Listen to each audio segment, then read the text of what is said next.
After a home loss to Oklahoma, has Alabama worked itself out of the college football playoff, or is their resume still good enough? Then Oregon, USC, our game of the week. One of those two should be in the field of 12 to end the season. And finally, Coach Gary Patterson is tired of so many teams being in these conferences. 18 in the Big Ten?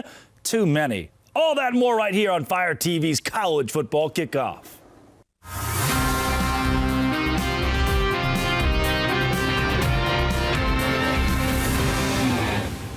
You're watching Fire TV's College Football Kickoff, presented by California Almonds, the unofficial snack of football. It's shaped like a football, fuels like a champion. Join us every week as we predict who will deliver when crunch time hits. Snack good, eat almonds. I'm your host, Drake Toll from Locked On Big 12 and the Savannah Bananas organization. And we're coming in hot from the heart of college football country in Dallas, Texas. On set with me, two legends, 22-time Coach of the Year, Gary Patterson, and the former Tar Heel and Dallas Cowboy, Jesse Holley. Every week throughout the season, we'll be right here breaking down the matchups, the moments, the madness, with expert analysis from across the nation. Look for new episodes every Thursday on your Fire TV and Echo Show devices. This is your all-access pass to the weekend ahead in college football. Let's kick it off.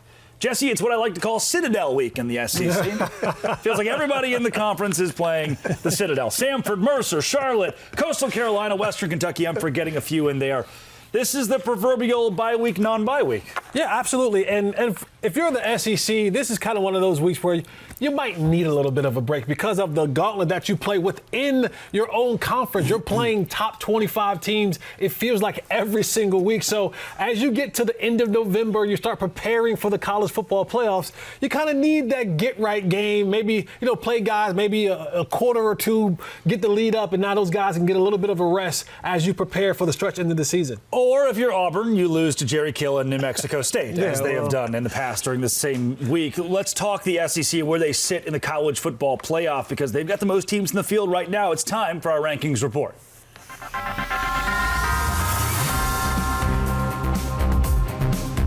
Coach, let's start with you. Georgia is up to 4, Oklahoma at 8. Alabama stays in the top 10 this week. Any big surprises for you when it comes to the field of 12 that is actually the top 10 teams, knowing that there will be automatic bids for the ACC champion and Group of 6 champion? No, I think there's going to be a lot of conversation between Notre Dame and Alabama. I think when you fall down, I think also, for me, a 9-1 Georgia Tech team, I understand the Miami is ranked ahead of them. But again, it's what your record is, how you played. You can't control anything more than that. That's sometimes why I don't quite understand how they do some of this stuff. So, Jesse, here's what I don't understand. I'm going to talk about BYU for a second, Utah. I'm a Big 12 guy, but BYU loses in blowout fashion on the road to Texas Tech. They drop 5 spots. Texas loses in blowout fashion on the road to a top 5 team in Georgia. They drop 7 spots. That doesn't make a lot of sense to me. They're devaluing a logo in Texas Tech that's bigger than that Y logo of BYU. At the same time, though, listen to this. BYU 9-1, Notre Dame 8-2. One of those is better than the other. BYU has Notre Dame beat in strength of record and strength of schedule. So why are the Cougars behind the Fighting Irish? They're not the cute girl. Oh. They are not the cute girl. Now, look, I've been to Provo, and I want to push back a little bit. I'm just saying, they're not the cute girl when it comes to what the name recognition looked like. Yeah. BYU is not a name that you can put on national TV, and it stretches miles and miles and miles. Most people, if you're a casual football fan and you just so happen to be going to college football parties or what have you, you're not looking for BYU. You can't name many players from BYU. I'm not, if Stevie Young, and that goes back so many years, but Notre Dame is the sexy name. It's the cute girl. It's the one that everybody always wants to have at the party. And that's where we sit at a lot of times when it comes to these rankings. As much as we don't want to say that there's politics in this thing, there is name politics all the time in these college football rankings, and that is another example of it. Coach Gary Patterson, you weren't the cute girl. Well, you've been in this position before. I prefer to say we didn't have the T-shirts, okay, so I don't get in trouble. Right. But, I think again, I go back to, let's go back to 2014 when we were left out, okay? The whole thing came down to T-shirts. We went 55-3 and dropped from 3 to 6. The thing I would say is why everybody wanted to go to a committee. is so that you had this group of people in there that looked at it and they say, who's the top 12 teams, 10 teams plus automatic bids that are playing best in college football, and they'll put them in. Yeah. You know, we thought we were all going to get away from the cute girl or the T-shirts. We thought we were going to get away from it, and you know, it's hard for me to value. I don't sit in that room and hear why they say what they do and why they do it. I understand, for example, Tulane, Northwestern. You know, they played Duke comparably to what North Texas and James Madison have done. Right. As far, and both those teams have had great seasons. Okay, but at the end of the day, coaches just want consistency. They want a process, and whatever you put me into this, we'll live by. But don't change the rules on me, and don't at the end decide, well, we're going to do this because this looks better. That's not what college football, at least from a coach's perspective, is all about. Because we look inside the locker room and we see 100 guys, 105, 110 guys that played their tails off and worked their tails off for the whole season, and then you decide you want to cheat them because we're not the cute girl. You follow me? I mean, so if you're not in that room, you are in the room of your own mind. Your locks. Who would you I put hope in? I'm in my own room. My own mind. Who would you put in right now as your locks in the college football playoff? Well, for me, my locks. You know, you go Ohio State, Indiana, A&M, Ole Miss, Texas Tech, and Georgia. For me, they're even if they have a loss. But the caveat I would tell you though is, four of those teams are going to play rivalry games in the next 2 weeks. Yeah. You can throw out the records, make some difference. Then you have lurkers.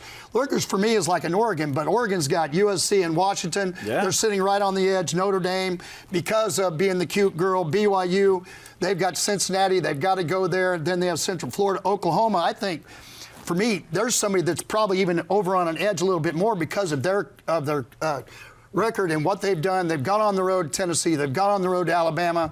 They've done all the things people want people to do that can be in a playoff team. Then I had James Madison because of 9-1. I know they're not in the top 25, but they played themselves, and I'm that guy. I'm that guy that had the girlfriend that wasn't in the cute room, right? And then you have clingers. What are clingers? Holding on. Utah's holding on. Georgia Tech. Really, to be honest, we could be somewhere in between because they're 9-1. Miami, Alabama, North Texas, and Vandy. I think you sit in a situation where all those teams are having. Vandy falls in the category they haven't been there in a long time. They don't have enough of a do it year after year. They've now done it close to in 2 years in a row. It was kind of like us. I think TCU got in to the playoff, into the 4-team playoff, for the simple reason that they got left out in 14. We got there, but we didn't get let in the door. And when they did, because they lost the Big 12 championship game, right? Yeah. And then they got put out. So you sit in a situation. For me, that's the way I look at it. And I think somewhere in the lurkers and clingers, I think you're going to have an opportunity to add, 4 more teams. Well, we only have so much time in the show, but there are going to be people who question why you have BYU in the lurkers and Alabama behind them in the clingers. Quickly, can you give me a reason? Well, for me, it's, you sit in a situation. For me right now, they have 2 losses and they've got to play a rivalry game. They've got Auburn left. So it's not that. I think everybody that sits that I talked about if you went to a 16 or a 24 team playoff, I think they all get in. But the problem is we got to get it down. We got to get it down to where I have 6 over here, got 6 in the lock group. And so you're going to add 4 teams out of all the rest of those, and then you're going to have 2 automatic qualifiers. And so I'm be honest with you, I'm glad I'm not sitting in the college football committee room deciding who out of all the rest of you got what do I have here, close to 10, 11 teams, and I got to get it down to 4. We'll talk in the coming weeks about the automatic qualifier and if that should still be a thing next year, what the format should be. In the meantime, this week, massive implications for even the Big 12 teams or SEC teams outside looking in. It is our game of the week between Oregon and USC. It is our game of the week here on College Football Kickoff. Mark Culkin joins us from Locked On USC. Spencer McLaughlin of Locked On Ducks. They are the experts on all things Oregon and the Trojans. Mark, let's start with you. Does it feel like USC is not getting enough love nationally when it comes to the fact that they aren't that far out of the college football playoff? Yeah, I was just listening to your conversations with the coach and with Jesse and didn't hear USC's name mentioned. I'd love to be in the Klingon conversation. Look, you look at USC's record. They've won all their home games. They lost on the road to Illinois and to Notre Dame. Both happen to be ranked. They've got a huge matchup ahead of them with Oregon this weekend in Eugene.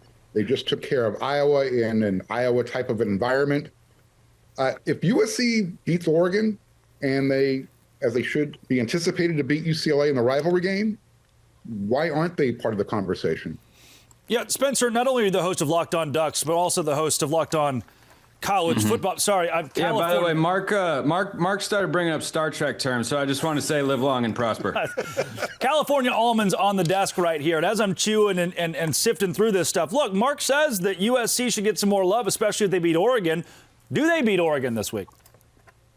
I don't think that they do. No, their struggles on the road this year have been real. Autzen Stadium should be absolutely on fire on Saturday. I wish it was a night game because I think those environments are just visually and audibly a little bit different. But still, I think Autzen is going to be absolutely rocking for a one-time Pac-12 showdown, RIP. And I think that if Oregon comes out and plays the way that it is capable, I think they can put up a lot of yards on this USC defense, particularly the way that Oregon runs the ball between the tackles, and USC has struggled to defend that part of opposing offenses. Yeah, Mark, you are in the heart of California almonds country. University of Southern California, chance to bring Lincoln Riley, the future head coach of somewhere in the SEC, to the college football playoff this year. What is it going to take? Give me your synopsis on how this game will end up in a final prediction.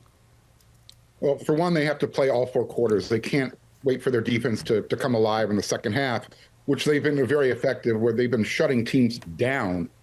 If you look at some of the statistics, they're holding teams well below their average, both through the air as well as on the ground. Again, you have to play all 4 quarters, though. The other thing, Spencer alluded to it, USC has struggled on the road. If Jaden Mayava plays on the road like he's capable of playing when he does at home, and you have those 2 guys kind of on the outside named Makai Lemon and Jacoby Lane, yeah, USC has a better than a puncher's chance of winning this game. Do they struggle against stopping the run up the middle? Again, at times.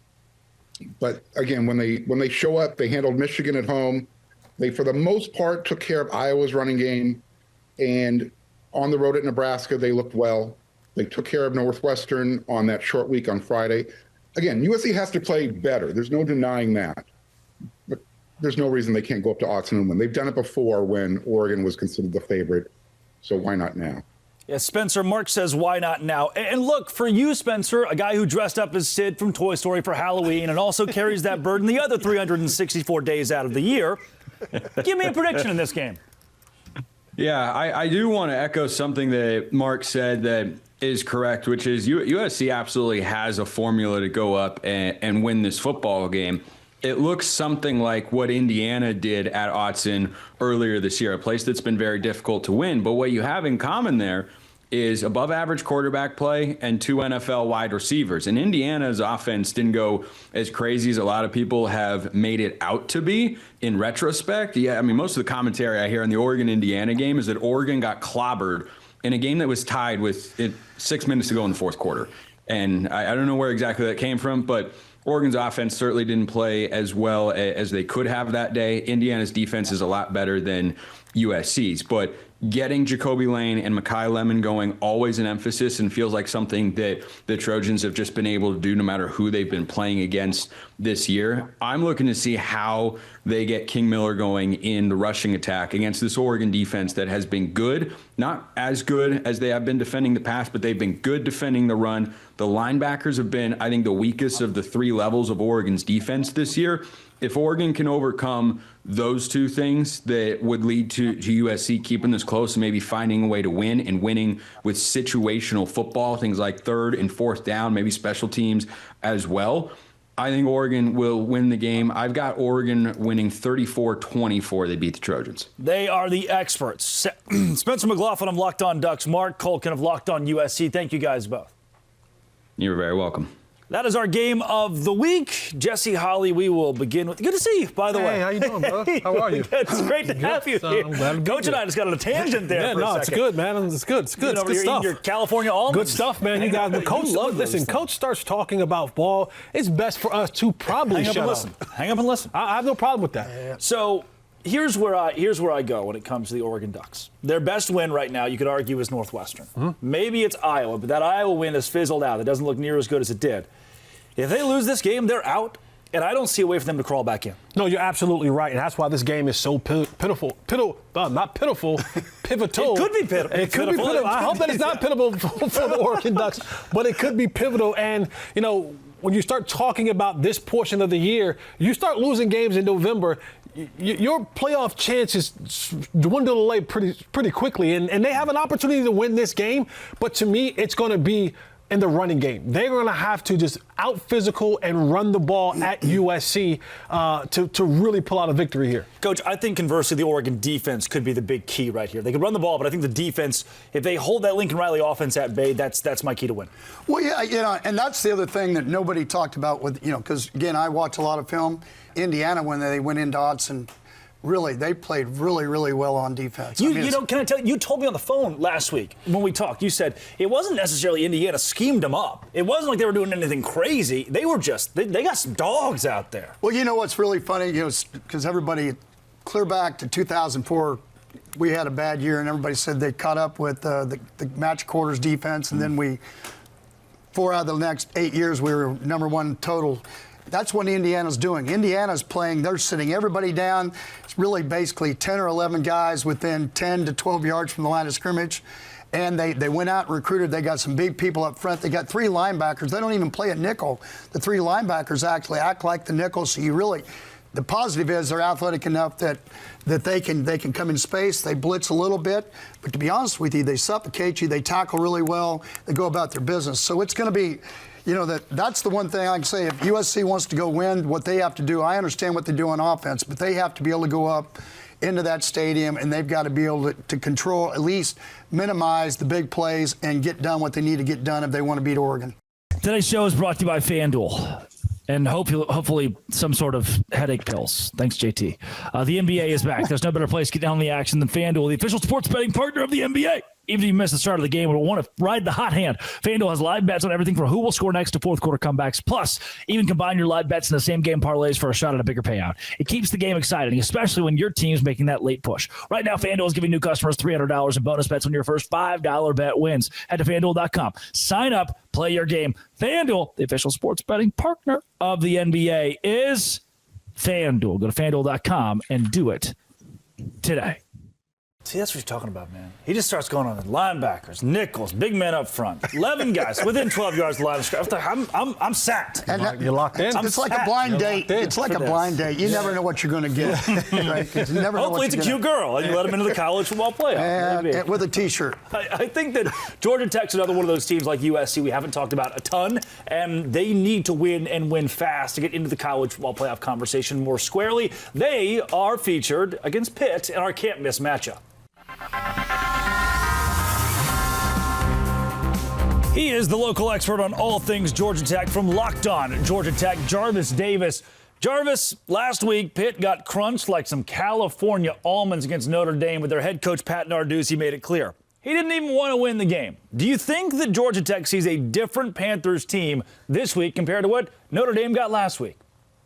Absolutely, because this was the actual game that he was actually looking forward to, because he only cared about ACC games. He talked about, not mattering to him whether or not he's going to get beat 110-0. It's all about the conference game. So I think you're definitely going to see a better effort from this Pittsburgh team, because I feel like the score wasn't indicative of what I saw in that game against Notre Dame and Pitt, because I feel like this is a tough team. This is an aggressive team defensively, and I feel like they're going to come to play once they come face a Brent Key coach team. Let's talk Georgia Tech now. Conversely, the Yellow Jackets can lose by 100 next week and still go to the college football playoff if they win this game and win the ACC championship. How much pressure is there on the Georgia Tech Yellow Jackets to win on Saturday? it's huge because this defense has given up over 1,100 yards in the last 2 games. And Brent Key talked about it this week, how he's been getting with his defensive coordinator, Blake Gideon, and going through the things that's been working and going through the things that have worked for them and trying to make sure those things align when you're coming up into this big matchup against the Pittsburgh Panthers. Yeah, you might as well forfeit next week. If you win this one, keep your team healthy going to the ACC championship and go win that one, especially because Georgia Tech hasn't gotten enough love, in my opinion, from the College Football Playoff Committee. But all that aside, how does this game play out in our 4 quarters? Give me a prediction for Saturday. I think Georgia Tech pulls it out. I feel like Brent Key and Blake Gideon are going to get this thing figured out defensively, and they're going to figure out a way to heat up that young quarterback that Pittsburgh has. And when you think about those guys putting all those things together, and Brent Key has got his team focused this week, I feel like they respond well and they get the job done and clinch a spot. And they'll be headed to Charlotte on December 6th. I think so. Jarvis Davis, Locked On Georgia Tech. You are the expert. Thanks so much for joining College Football Kickoff. Thanks for having me. All right, Jesse, Coach, let's jump right in on this one. Jesse, Haynes King is where the game starts for me for Georgia Tech. He was a wrecking ball against Georgia last year. Kind of had his coming out party for the Yellow Jackets, or at least in that jersey. He's been to a couple universities now. Only has 10 touchdown passes, and we're 10 games into 2025. I mean, this is a Georgia Tech team that's still a little one-dimensional, and with the defense not playing well, the offense relying on Haynes King's legs more than his arm, I just don't know. No, I'm right there with you. And while Haynes King is a phenomenal player, you understand the totality of this. As you begin to play better competition, Coach, and you know this, is that now I can start making you play with one hand behind your back. And if Haynes King can't beat you throughout the air, we'll load up the line of scrimmage and now make you have to pass the ball. And when you get to this point into the season, if you haven't really worked on those type of things and perfected those type of things, it can be detrimental to your success because now you're trying to go outside of your wheelhouse to win football games. Well, you know, Kirby Smart said it. You got to be physical. You got to be able to play in November, and so really that's what Georgia Tech has to do. They haven't been here in this space in a long, long time. So I mean, I firmly believe that Georgia Tech's defense is going to come get ready to play. And they're playing at home at night. I mean, everything's going on in Atlanta. I think it's going to be a special time for them, and I think they pull it off. Yeah, 2014 was the last time they were in the ACC championship game. They can go back this year with a win against Pitt. They will clinch their spot. They allowed 34 points to Boston College last week, 48 points the week prior to NC State. Coach, why do you think the defense steps up when recently that's been the issue? Well, number one, I think you kind of have to step back and take a deep breath. If they're already talking about what they need to do and how they need to do it, a head coach is always going to come up with a plan. At least we did. I would always ask my staff at the beginning of the week, okay, how many points do you think you can score, and look at the plan and know how good their defense was. Yeah. And you kind of put yourself in a position, okay, here's what we have to do to win this ball game, and here's how you have to play. And it may be one of those things where, like he said earlier, you may have to heat up the quarterback. You may have to do what you need to do. He may have told Blake that you do whatever you got to do for all costs. Just get me the ball back so we can do what we need to do. And you don't know what's going through Coach Key's mind. So it'll be interesting to see. I'll be watching. Conversely, Jesse, quickly, Pitt could still go to the ACC championship in the college football playoff. I mean, this is a one-loss ACC team. They lost to West Virginia. That's not a good loss. They lost to Notre Dame. They got blown out. But those weren't conference matchups. They win this week. Destiny's still out there. Yeah, but the one thing that I don't like what Coach Narduzzi was doing is the whole talking, especially with young talent in general, the whole turn it off and on. We don't have to play that hard because they're not a conference game. And I just don't think you can turn it off and on with college kids. It's just a different league to be in. Those kids turn it off, and it might take a while for the light to turn back on for them. So while Pitt is still in it, I didn't like the approach that he took last week versus Notre Dame, and I don't know if that may carry over against Georgia Tech. Yeah, Pitt's schedule, not easy. Florida State was a top 25 team when they played them. I mean, they were still kind of clicking, and then they have Miami, Georgia Tech to finish the season, a couple of top 25 teams as well. That's just the nature of how rough their conference schedule is by virtue of chance. Right nowadays, you might go 4 or 5 years without playing a certain team in conference. These leagues are just way too big. And that's coming up next on Coach's Corner.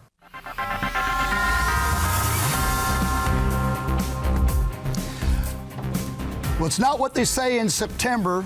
It's crunch time in November. And we're at that point right now in the season.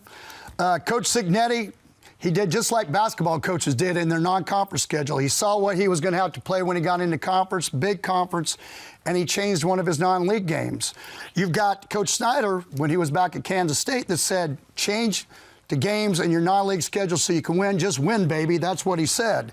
And so for me, when I was in the Mountain West Conference, we always had an agreement because I had to be able to prove that we could play against somebody of a higher level. So we always had what we called a stretch game, where we played an Ohio State or we played an Oregon State out of the Pac-10. You can go down the list of teams you played, then a 50-50, and then one you should win.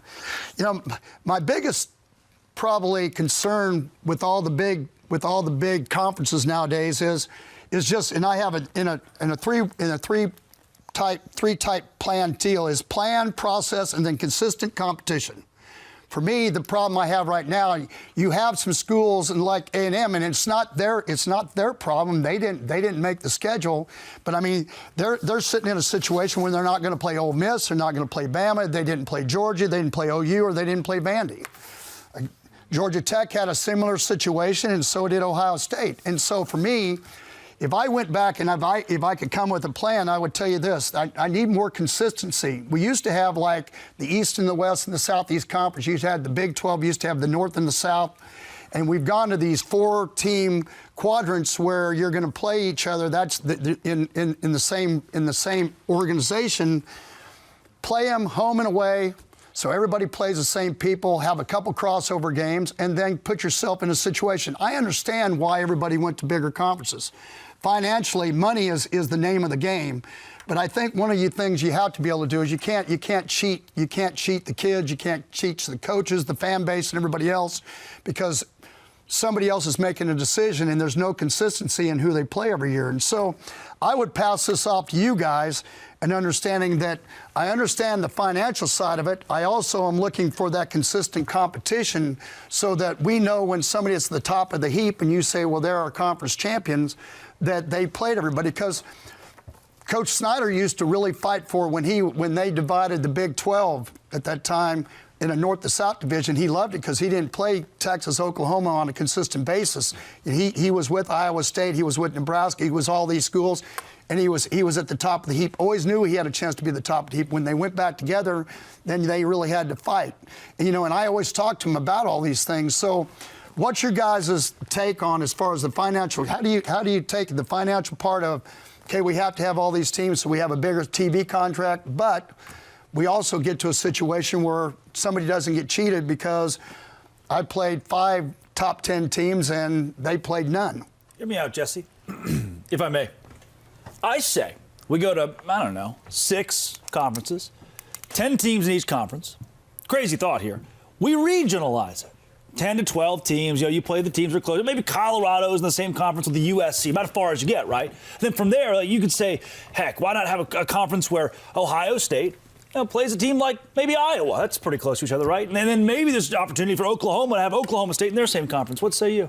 Well, here's my thing. And I know that what Coach Snyder was talking about, but a lot of these other schools, like the Ohio States, sometimes they don't want all of that competition that they have to deal with week in and week out. They like it that way, where they know that, hey, we can dominate this, and I don't have to go. They like it diluted, is that what you're saying? They like it diluted. They like it that way. They like it to the fact where I can now go and pick and choose the games that I want. It's better for the top end talent than it is the lower end talent. What you're trying to do as coach is bring a little bit of parity across the board. Yeah. And the thing about that is the top schools don't want parity. The top schools want to stay the top dogs. They want to be the money getters. They want to be the ones that everyone is looking at. They don't want this thing to be spread out to where there's a level of parity and now everyone can get a chance to be the top dogs. That's why they want to stay, at that level and say, hey, more teams can come in here. That means I don't have to go out the way to play it, and I can kind of dilute my schedule and I can play it the way that I want to play it. Well, so I was part of a conversation 10 years ago with some big CEOs in the world, and they said, why don't you do like the NFL does? Because they don't say, well, we're the East Division or the West Division. They have an NFL contract, right, with TV. So why doesn't college football quit saying we're the Southeast Conference? Big Ten, where all these, you can say that you are, but it's not part of your contract. Your contract is college football. Okay, here's how we get our money, because we're all going to have one voice, not 3 or 4 voices, and then divide it up like the NFL does, because they did it with how they do all the different things they do financially to make sure that there's parity in college football. Not just the big cities that have the most money have the best players. You follow me? Well, now you're talking about finances, right? Yeah. Because the NFL, under the team construct, is everyone under the TV deals, everyone gets the same amount of money out of the TV deals, no matter what. No matter whether you're the Jacksonville Jaguars or the Cleveland Browns or you're the Dallas Cowboys, your cut from the TV contract is the absolute same, right? And so that part of it, again, that's the financial part of it. Ohio State doesn't want to go from being, having $500 million a year, and then now we all kind of get the same cut, and now I go down to $250 million a year. Alabama doesn't want to do that. Georgia doesn't want to do that. And that's where the greed in college football, and that has been the thing that has been killing college football. It's the greed. Yep. It's the people who want to dominate the pockets of college football. They want to have the most money so that they can continue to have their universities propped up on that stage, and no one wants to share the pie. That's the biggest problem, is no one wants to share the pie, unlike the NFL. Well, so, and that's when I get back to, we're talking about 12 teams going into playoffs. So how do we get back to where that it's not here in 10 years, we're not talking about the same 12 teams all the time? How do we get it to where an Indiana, like Indiana here in the last 2 years, with, I would have to think, with the NIL and then Coach Cignetti, right, changing the attitude of what they do, that something's changed there, so they all of a sudden they went, because it just doesn't happen where, okay, well, gosh dang it, we just got better. We got a couple guys. No, that doesn't happen. There's been complete reform inside of the university, plus the way he thinks, the way they've recruited, and the money they've been able to get the kind of players they want.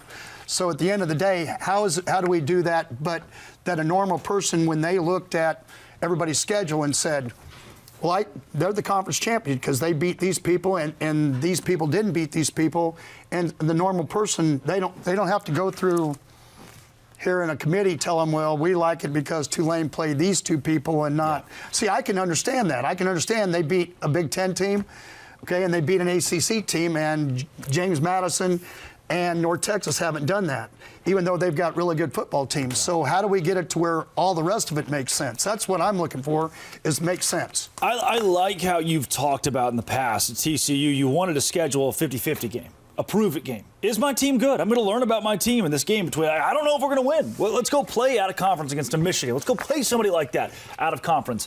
To me, the quick solution would be 16 to 2014 college football playoff. No. Well, we're not going to reform these conferences. We're not going to get the 10 regional conferences like we should. The reform to me is 16, 24 teams, and here's the reason why quickly. More money in revenue in postseason. You're going to have even more games. And I think, Jesse, I'm not a Texas apologist, but genuinely, I believe Texas and Indiana on a neutral field be a pretty good game.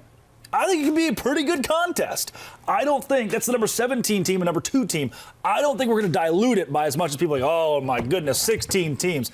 I think Team 16 in this era with the transfer portal NIL could still compete. Yeah, but then you start moving the goalposts again, because the more teams you let in, the more the committee guys are going to go, okay, now I can really get that team in. I can get that other brands. More brands in. You get the cuter girls get invited to the party, right? There's more room in the club for the cuter teams. That's the problem. Here's the biggest problem.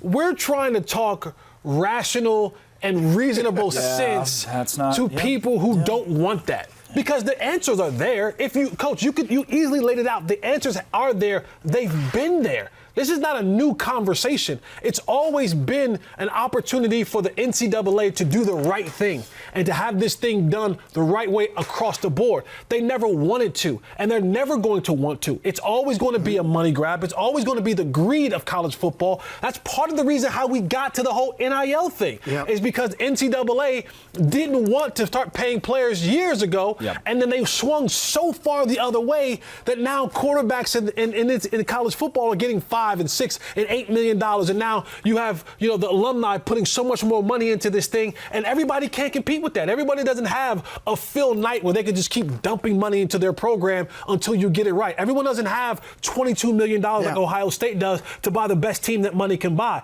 Everybody doesn't have the oil and gas people like in Arkansas or Texas Tech. So that part about it, it's always and always has been about the greed. I agree with you. It's still, and the sad part about all this, and I'll say this just because I'm a coach, we've forgotten, only 1% are going to get the NFL. Okay, and so they're going to do this in a four-year period as far as being paid and being part of it. Yes, and then part of that 1%. I was a part of that 1%, baby. Yes. Yep. And then, but 98. So how do we talk about getting them something that helps them between 22 and 62? That's where I get into it. And we were talking about playoffs. We're talking about Coach's Corner. But at the end of the day, we still talk about. You see them all the time. What does everybody like to like? They like a personal story behind every team. They get to it because there's somebody back there that was a walk-on, or he came from a different school, or he did this, and then he's become a superstar. I mean, just look at Mendoza. He transfers schools. Nobody really know because he played at 10 o'clock at night on the West Coast, and all of a sudden now he's a boy wonder. Front and center, no doubt. That we took you to church. You have been to church. That's amen. We talked a lot about cute girls here. Where are my cute guys at? Yeah. Lee Sterling. It's time for your lock of the day. Thanks, Drake. As we're coming down the stretch in college football, time now for another lock of the week. Open it, open it, open it. Lee has the key to the lock of the day. Big game inside the SEC Saturday afternoon. Vanderbilt, they are on the outside looking in for the college football playoff. Need a couple wins to help themselves. They're a heavy favorite at home against Kentucky. Lee, what do you like with the Commodores and the Wildcats? All right, so if you want a game that's going to impress all your friends and family, this is the game. Vanderbilt at home laying 9.5 points, taking on Kentucky. Vandy having another dream season, 8-2 here. And if they win this game and win next week against Tennessee, I believe they'll be in the college football playoff, though they're going to take on a Kentucky team that's getting better as the season progresses. They're 7-2 the last 2 years, getting a touchdown or more. Also, Kentucky finding the running game. Dante Dowdle and Seth McGowan have run for a combined over 350 yards the last 2 games, and the offense has scored 38 and 42 points. The defense has been rock solid, held Auburn to 3 points, Florida to 7, and all of a sudden Vanderbilt can't run the ball at all unless it's quarterback Diego Pavia. So a lot of pressure on him as the top running back the last 2 games has gained just 39 and 11 rushing yards. Mark Stoops, coach for Kentucky, 3-2 also last 5 games against Vanderbilt. And the 2 losses were just by 3 and 7 points here. This is going to be my lock of the week. Take Kentucky and all those gorgeous points. I think it goes down to the wire. They might even win the game outright.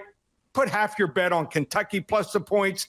And on the money line, you might be going to the Bahamas next weekend with all your winnings. And for more daily picks, subscribe to Locked On Bets. Back to the college football studio. We'll see you next week, Drake. Always classic, Kevin and Lee. Great stuff as usual. Let's move into some of our biggest games we haven't gotten to yet. Time for our crunch time selections.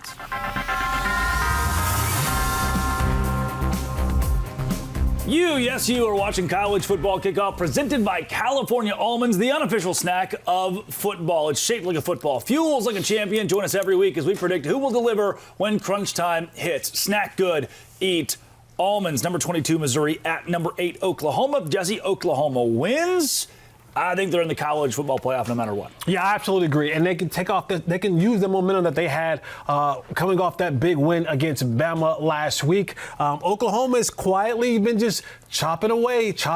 And if they win this game, they can find themselves in the playoffs. Yeah, Coach, any chance Missouri pulls off the upset on the road? Well, if they do, they've got to really run the ball well, just like they did last week. The guy had over 300 yards rushing. So, that's how you win on the road and play defense. Ahmad Harvey, he could be a crunch time player right there. That's weird. Yeah. Jesse, Louisville at SMU. This game exists. Yeah, no, it does exist. And when you look at what Louisville's doing, not Louisville, Louisville as well, but when you look at what SMU is doing right now, their quarterback Jennings, he's playing some good football. Where he's best is when the ball gets out of his hands quickly. So for me, he's going to be the crunch time player of the game for me. For SMU, that's why I have SMU winning this football game. Well, they've shown him when they play at home and they play at night. When they play it, SMU is good. They beat Miami in overtime. So you got Louisville coming to town too. I think you'll have a big crowd. I think you have to think that SMU can be favored in this one. Yeah, let's go Arkansas at number 17, Texas. We will talk on the desk about some crunch time players or crunch time team in this one. But John Neighbors of Locked On Razorbacks is still alive and holding on to hope. What's up, everybody? It's John Neighbors from the Locked On Razorbacks podcast, and I'm going to make my case as to why the Arkansas Razorbacks can upset the Texas Longhorns. We know that this is a bitter, heated rivalry that goes back hundreds of years back to the old Southwest Conference. And there's no doubt that Texas is a far superior team this year than Arkansas. That's also on the road down there in Texas. However, Arkansas continues to almost win. They lose games by one possession, other than the Notre Dame game this year. And Arkansas and Texas is always a weird time. It always means a lot more to Arkansas. And wouldn't that be the feather in the cap of the Bobby Petrino interim era to get the victory? I think Arkansas is going to play really well against them. They're going to go all out, but it's about limiting turnovers. If they can do that, play their game, I think Arkansas can make a run at them just like they have every other team. But at some point in time, Arkansas has got to make those game-winning plays. Can they make it in this one? It's possible, but either way, it should be a fun one down there in Austin, Texas. Should be a fun one. Hope gets the crunch time player of the game for me after hearing John Neighbors, Jesse. No, absolutely. Texas has been this, up and down team all year, but the one thing that's pretty good, 6, I know. Thank you. Yep. Sorry, 6, 7. They've been this up and down team all year, but the one thing that's been consistent for this Texas football team is the defense. And so if they can come out at home and play like they're supposed to play, Texas should be able to win this game. Well, I think you saw it. You need energy, not just your own, but help. And I think when they played Vandy, which is where they played last at home, they played great on defense. I think you see them play great on defense because they're going to get more energy from the fan base and go on. I think Texas has got this one. My crunch time player of that game would be, so I've got some almond in my teeth. These California almonds, look, I like having a snack on the desk right here. I'm going to go with Sam Pittman, who's sitting somewhere, what did Lee say, the Bahamas? Yes. Sam Pittman sitting in the Bahamas. He's my crunch time player of that game. BYU at Cincinnati. Look, if the dominoes fall correctly, let's say Oregon loses or Oklahoma gets upset, and BYU wins on the road convincingly at Cincinnati, Coach, they're in the college football playoff. Well, for the Big 12, obviously coaching in it for a while, that's the way you would hope to have. I really like the quarterback. I really like the way Cincinnati plays. But for the Big 12 conference, I think everybody should be rooting for BYU. Yeah, Jesse, do you have a lean in this game? I mean, Cincinnati has lost their last 2, but they were top 20 a couple weeks ago. Yeah, and Sorby's still playing good football. The problem is that when you go up against this BYU defense, where Cincinnati has struggled at in the passing game is when teams that they play against play man-to-man, right? So they have to go up against that in the way that Kalani Sitake and his BYU defense plays. So if Sorsby in that offense can defeat BYU in that man-to-man coverage that they'll play here and there, then you might have Cincinnati winning this football game. Yeah, my crunch time would be Bear Bachmeier, the freshman who has been a star. He was the offensive player of the week in the Big 12 last week. Incredible. As for this show, also incredible. Man, Coach was on one today. Crunch time player of the show today. And by the way, my locked on, my crunch time is John Mateer in the Oklahoma game, just so that you understand that. We're going back to it. I like it. These little dispensers they got for us. Some way your mom's watching this show and she's like, I told him don't chew. That's 8-year-old Drake. No, that's 8-year-old Drake right there playing with the dispenser. 0 calories in almonds, too. Yes. 0 calories. Those California ones, right? That's a wrap on this week's college football kickoff, and we are already looking ahead to next week. Rivalry week in the sport. We're talking Michigan, Ohio State, Alabama, Auburn, Texas, and Texas A&M. 2 minutes to count, and so much on the line. Same time, same set, same unapologetic football energy. Big thanks to Coach Gary Patterson and to Jesse Holley for bringing the heat, and to you for riding shotgun with us. Enjoy all the action this weekend. Stay locked in, stay fired up, and we'll see you next week on Fire TV.